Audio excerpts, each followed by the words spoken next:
The Great Gracie Chase, written by Sister Ryland, retold by Gracie. Gracie is loving her life and sleeping. The painters are coming to Gracie's house. Gracie is barking at the painters. Gracie gets locked out of the house and runs away.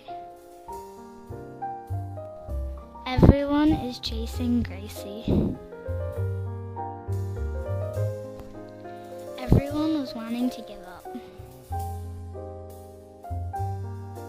Will they catch Gracie so they can get home?